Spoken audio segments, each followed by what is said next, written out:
Hey guys, I just wanted to give you a little bit of clarification around the introductory task. So the task, the creative piece where I'm wanting you to write in the Southern Gothic style. And just hopefully give you some ideas if you were struggling a little bit. It's not necessarily something that you need to use characters from To Kill a Mockingbird at all. If you want to kind of draw inspiration and use elements of their characteristics, that's fine, but it's not, I'm definitely not saying you need to rewrite To Kill a Mockingbird or anything.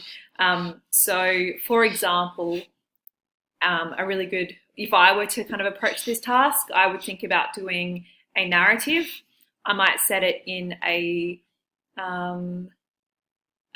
small town in perhaps Queensland, where you've got that kind of heat and that sense of slowness. It might be on a farm somewhere out there. There might be someone who has come from the city and has moved to that farm.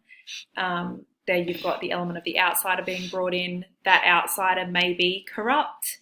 That outsider may be innocent.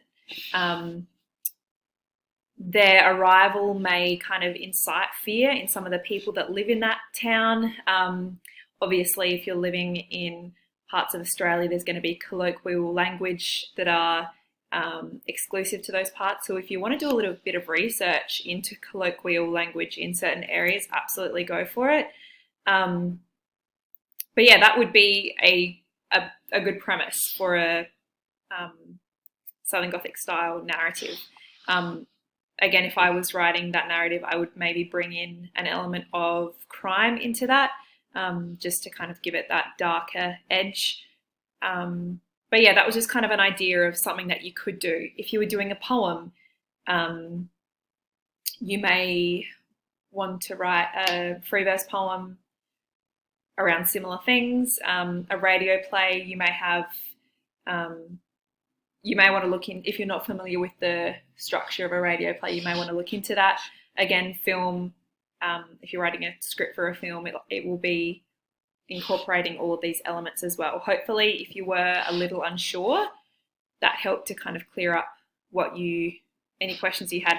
Also, just something else that I wanted to make really clear, you don't necessarily need to include all of these things for a Southern Gothic genre. So don't feel like, oh, I haven't got an innocent, I haven't got an outsider. It doesn't necessarily need to have every single characteristic in it. So don't stress about that either. Hopefully this has been helpful.